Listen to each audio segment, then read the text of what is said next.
Hello दोस्तों, आज हम जानेंगे शीतोष्ण कटिबंध क्या होता है और इनकी बाउंड्री लाइन हमारी पृथ्वी से कहाँ तक होती है और ये क्यों होता है। इन सब के बारे में आज हम चर्चा करेंगे।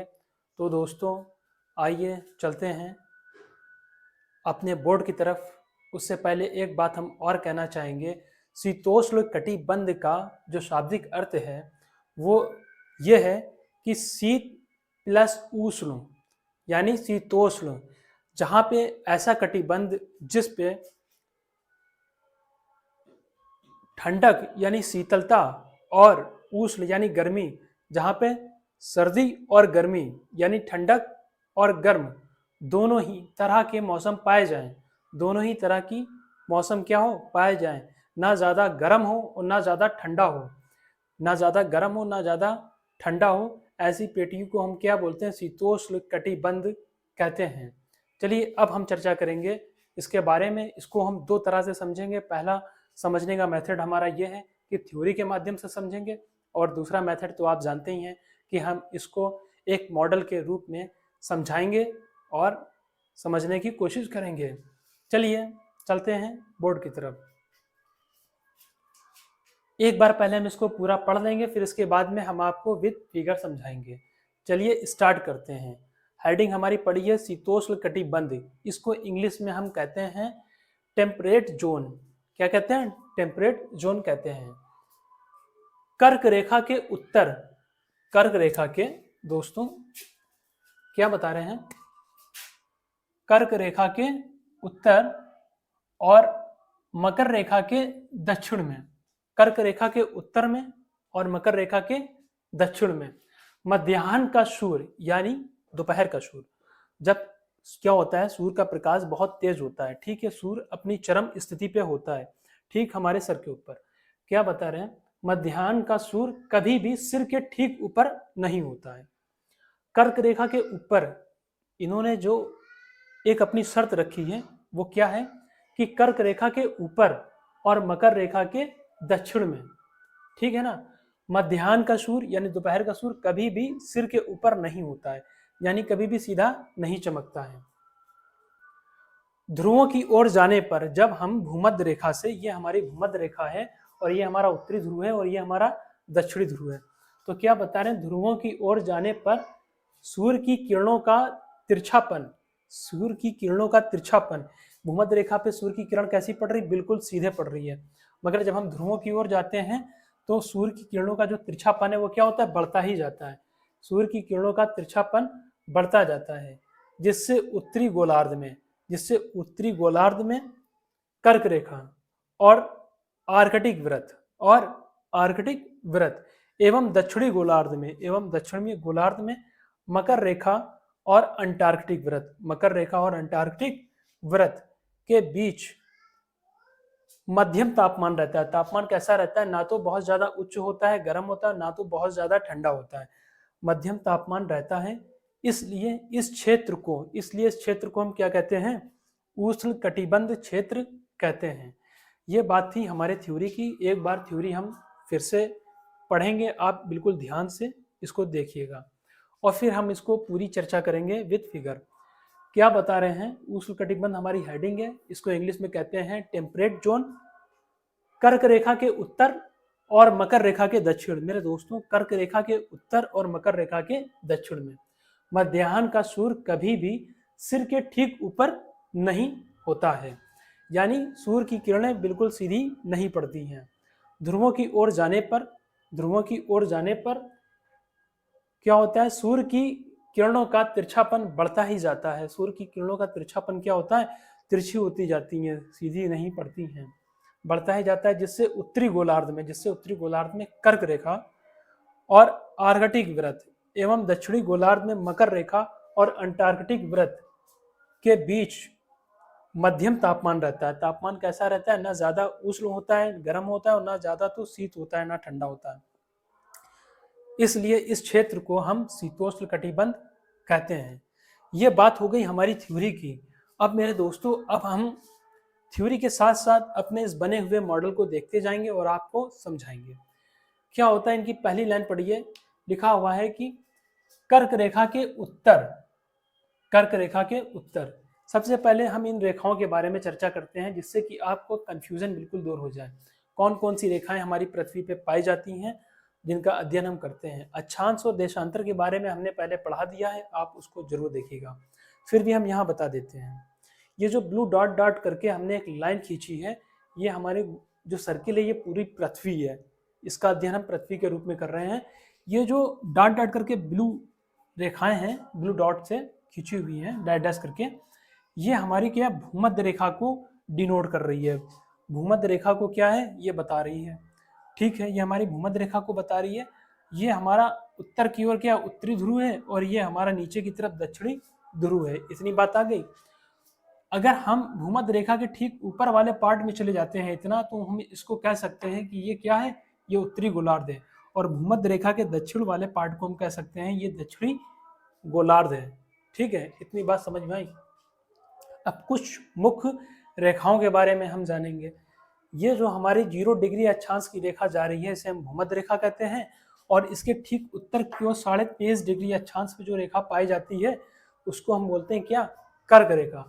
और ठीक दक्षिण की ओर अगर 23.5 डिग्री अक्षांशीय रेखा के बारे में बात करें तो उसका नाम हम देते हैं मकर रेखा, उसको हम क्या बोलते हैं, मकर रेखा।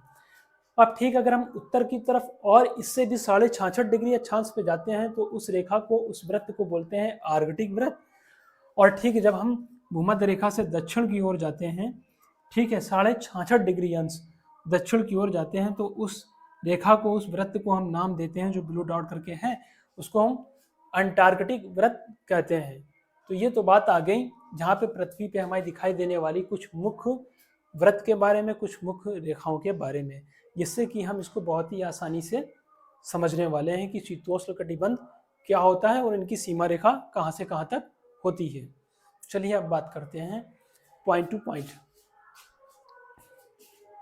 दोस्तों ये बता रहे हैं कि कर्क रेखा के उत्तर, ये रही हमारी कर्क रेखा, ठीक है, कर्क रेखा के उत्तर यानी उत्तर ध्रुव की ओर जब हम बढ़ेंगे, कर्क रेखा के उत्तर की साइड, यानी हम ऊपर जा रहे हैं तो उत्तर की तरफ जा रहे हैं, और अगर हम नीचे जाएंगे तो दक्षिण की तरफ जाएंगे। और मकर रेखा के दक्षिण में, ये हमारी रही मकर रेखा, और मकर रेखा के हम किधर जाएंगे, दक्षिणी ध्रुव की ओर। कर्क रेखा की इन्होंने बात बताई है कर्क रेखा के उत्तर में, कर्क रेखा के उत्तर में और मकर रेखा के दक्षिण में। ये देखिए दोस्तों क्या बात कर रहे हैं कि कर्क रेखा के उत्तर में, कर्क रेखा के उत्तर में और मकर रेखा के दक्षिण में, ठीक है, कर्क रेखा के उत्तर में और मकर रेखा के दक्षिण में मध्याह्न का सूर्य, मतलब इस एरिया में और इस एरिया में मध्याह्न का सूर्य कभी भी क्या होता है ना, सिर के ऊपर नहीं होता, बिल्कुल सीधा नहीं चमकता, यानी सूर्य की किरणें इसमें सीधे नहीं पड़ती हैं, सूर्य की किरणें इसमें सीधी डायरेक्ट नहीं पड़ती हैं, बल्कि कैसी पड़ती हैं, तिरछी पड़ती हैं। कैसी पड़ती हैं, तिरछी पड़ती हैं, मैंने यहाँ दिखाया भी हुआ है। मध्याह्न का सूर्य कभी भी सिर के ठीक ऊपर नहीं होता है ध्रुवों की ओर जाने पर, यानी ये हमारा उत्तरी ध्रुव है ये वाला पार्ट, और ये वाला पार्ट हमारा क्या है, दक्षिणी ध्रुव है। अब दूसरे नंबर पे क्या बता रहे हैं कि ध्रुवों की ओर जाने पर, ध्रुवों की ओर यानी उत्तर, पृथ्वी से जब हम जाते हैं ऊपर की ओर, उत्तर की तरफ पृथ्वी के जाते हैं हम, उत्तरी ध्रुव, और किधर, नीचे दक्षिण की ओर जाने पर क्या बता रहे हैं, ध्रुवों की ओर जाने पर सूर्य की किरण का तिरछापन बढ़ता जाता है। सूर्य की किरण का जो तिरछापन है वो बढ़ता जाता है। सूर्य की किरणें कभी भी ध्रुवों पर, उत्तरी ध्रुव और दक्षिणी ध्रुव पे सीधे नहीं पड़ती हैं। कैसी पड़ती हैं, हमेशा तिरछा पड़ती हैं, क्योंकि हमारी सूर्य की पोजीशन ये है और हमारी पृथ्वी ये है, और इसकी जो सीधी प्रकाश की किरण कैसे सीधी रेखा में जाती है तो सीधी में जाएगी, तो ये यहाँ भूमध्य रेखा पे तो सीधे पड़ेगी, ठीक है ना। भूमध्य रेखा से कर्क रेखा और मकर रेखा के बीच में जितना पार्ट है यहाँ पे तो सीधे पड़ेगी, इसीलिए यहाँ गर्मी ज्यादा होती है और इसे हम बोलते हैं उष्णकटिबंध।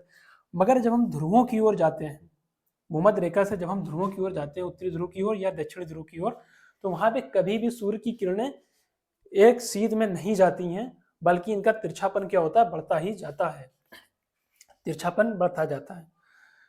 जिससे उत्तरी गोलार्ध में, जिससे क्या बता रहे हैं, ये हमारा उत्तर की तरफ है भूमध्य रेखा से, तो इसको हम क्या बोल रहे हैं, ये इतना हमारा क्या है, उत्तर की तरफ है, ठीक है ना।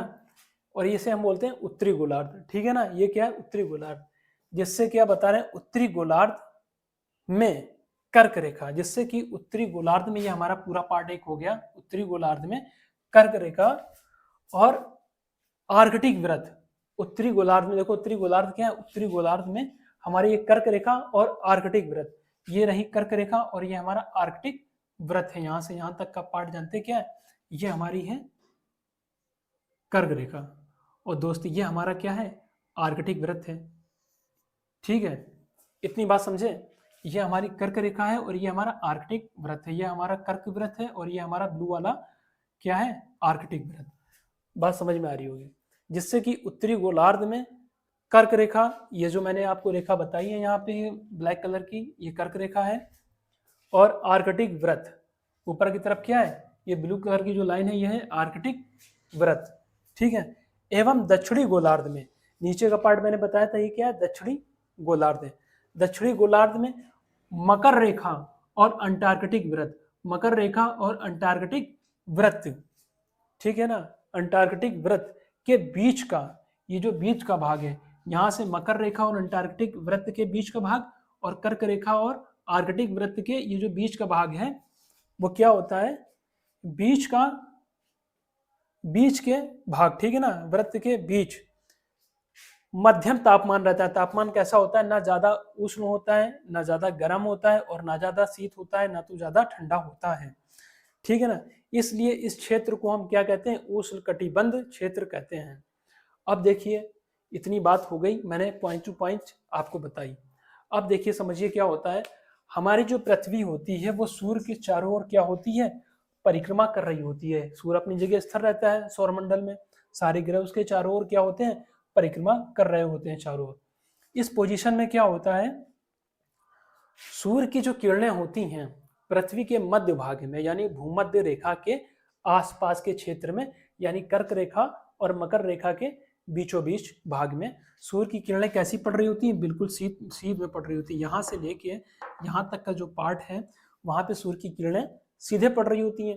जिस एरिया में सूर्य का प्रकाश सीधे पड़ रहा होता है, ठीक है, वहां पे क्या होता है, जब सूर्य की प्रकाश यानी सूर्य की किरणें सीधे पड़ रही होंगी, वहां पे क्या होगा, ऊष्मा यानी ऊर्जा ज्यादा वहां पे मिलेगी, यानी ताप का मान क्या होगा, वहां पे ज्यादा होगा, तो वहां क्या होगा, उष्ण होगी यानी गर्मी होगा। तो वहां पे क्या होगा, उष्ण कटिबंध वो पूरा क्षेत्र होता है, भूमध्य रेखा से ऊपर कर्क रेखा तक और भूमध्य रेखा के नीचे मकर रेखा तक के बीच का जो भाग होता है, ये पूरा उष्ण कटिबंध होता है। क्योंकि यहाँ पे सूर्य की किरणें बिल्कुल सीधे पड़ रही होती हैं। ठीक है, मगर हमको जानना है शीतोष्ण कटिबंध। अब बात आगे क्या होगा, ध्रुवों पर जब हम अपनी पृथ्वी पे भूमध्य रेखा से ध्रुवों की ओर बढ़ते हैं, हम ध्रुवों की ओर बढ़ रहे हैं, देखिए यहाँ से हम इधर जा रहे हैं ऊपर की तरफ और यहाँ से इधर जा रहे हैं नीचे की तरफ। ठीक है ना, इधर से हम जा रहे हैं उत्तरी गोलार्ध में और इधर से हम जा रहे हैं भूमध्य रेखा के दक्षिणी गोलार्ध में। तो क्या होता है बता रहे हैं, जब हम पृथ्वी से ध्रुवों की ओर बढ़ते हैं, भूमध्य रेखा से ध्रुवों की ओर बढ़ते हैं, फैलाव होता है, तो सूर्य की जो किरण होती हैं वो कभी भी सीधे नहीं पड़ती हैं, बल्कि उनकी किरणों का तिरछापन क्या होता है, बढ़ता जाता है। तिरछापन क्या होता है, लगातार बढ़ता जाता है, जिससे कि सूर्य की गर्मी क्या होगी, धीरे धीरे कम होती रहेगी। क्योंकि जब कोई चीज बिल्कुल सीध में जा रही होती है तो क्या होता है, उसका बल ज्यादा होता है, वो अपना प्रभाव ज्यादा छोड़ता है। मगर जब वो तिरछे जाती है तो फिर क्या होगा, उतना बल नहीं पड़ता है, उतना बल, उतनी ताकत नहीं पड़ती है। ठीक है, ये बात ध्यान दीजिएगा। ठीक है, तो क्या बता रहे हैं, जब हम ध्रुवों की ओर, भूमध्य रेखा से ध्रुवों की ओर पढ़ते हैं, आगे की तरफ बढ़ते हैं, तो सूर्य का प्रकाश कभी भी क्या होता है, सीधा नहीं पड़ता है, बल्कि सूर्य की किरणों का जो रास्ता होता है, जो सूर्य की किरणें होती है, उनका तिरछापन बढ़ता जाता है, जिस कारण क्या होता है, वहां पे तापमान में कमी होती है। कहाँ की अपेक्षा, भूमध्य रेखा की अपेक्षा यहाँ पे तापमान क्या होगा, कम होगा, क्योंकि यहाँ की सूर्य की किरणें सीधी नहीं पड़ रही हैं, तिरछी पड़ रही हैं। ये बात याद रखो, कैसी पड़ रही हैं, तिरछी पड़ रही हैं। बोलो यार, तुम लोग बोलते क्यों नहीं हो, कैसी पड़ रही हैं, तिरछी पड़ रही हैं। जब सूर्य का प्रकाश तिरछा पड़ेगा कहीं पे, तो वहां पे क्या होगा, तापमान में कमी आएगी, तापमान में कमी आएगी। तो यहाँ पे क्या होता है, ना तो अधिक सर्दी होती है, ना तो अधिक क्या होता है, गर्मी होती है। तो इन एरिया में यहाँ पे और यहाँ पे उत्तरी गोलार्ध की तरफ जाते हैं तो कर्क रेखा से आर्कटिक वृत्त के बीच का भाग, और जब हम दक्षिणी गोलार्ध में जाते हैं तो मकर रेखा और अंटार्कटिक वृत्त के बीच का भाग क्या होता है, यहाँ का तापमान समान होता है, ना ज़्यादा गर्म होती है ना ज़्यादा ठंडा होती है। इसीलिए इस पार्ट को हम क्या बोलते हैं, शीतोष्ण कटिबंध। क्या बोलते हैं, शीतोष्ण कटिबंध। बात यहाँ पे समझ में आ गई होगी, ठीक है। इतनी बात समझ में आ गई कि क्या कारण है भाई। जब हम ध्रुवों की ओर जाते हैं तो सूर्य का प्रकाश वहाँ पे सीधे नहीं पड़ता है, सूर्य की किरणें वहाँ सीधे नहीं जाती हैं, उनका मार्ग तिरछा हो जाता है, जिस कारण इनका तापमान क्या होता है, टेम्परेचर कम हो जाता है। टेम्परेचर यहाँ की तुलना में कम होगा, भूमध्य रेखा की तुलना में कम होगा। कहाँ, कर्क रेखा और आर्कटिक वृत्त के बीच में जो तापमान पड़ रहा है, सूर्य की किरणें पड़ रही हैं, वो समान हो जाती हैं, ना वहाँ ज़्यादा ठंडक होती है ना ज़्यादा वहाँ पे गर्म होती है। इसलिए इस एरिया को हम बोलते हैं शीतोष्ण कटिबंध। समझ गए, शीतोष्ण कटिबंध किसे कहते हैं, जहाँ पे सूर्य का प्रकाश सीधा ना पड़े, जहाँ पे सूर्य का प्रकाश तिरछा पड़े, जहाँ का टेम्परेचर क्या हो, प्रॉपर सामान्य ना हो, मतलब कैसा हो, मध्यम रहे, ठीक है, ना ज़्यादा उष्ण हो ना ज़्यादा कैसा हो, शीत हो, उसे क्या बोलते हैं, शीतोष्ण कटिबंध। इसके आगे वाले पार्ट में हम बताएंगे आपको शीत कटिबंध किसे कहते हैं, शीत कटिबंध किसे कहते हैं। और मेरे दोस्तों, आप हमारे चैनल को सब्सक्राइब करना बिल्कुल भी ना भूलें, और एक दोस्त तक इसको शेयर करना ज़रूर से ज़रूर शेयर करें, बिल्कुल, ताकि तुम्हारे दोस्त की भी मदद हो सके। तो यहाँ तक आपको समझ में आ गया होगा। उम्मीद है कि आगे भी हम आपको विद फिगर समझाएंगे और आपको अच्छे से समझ में आ जाए, इसलिए मैं ये पूरा प्रयत्न करता हूँ। दोस्तों, आपका बहुत बहुत धन्यवाद। मिलते हैं अगले वीडियो में।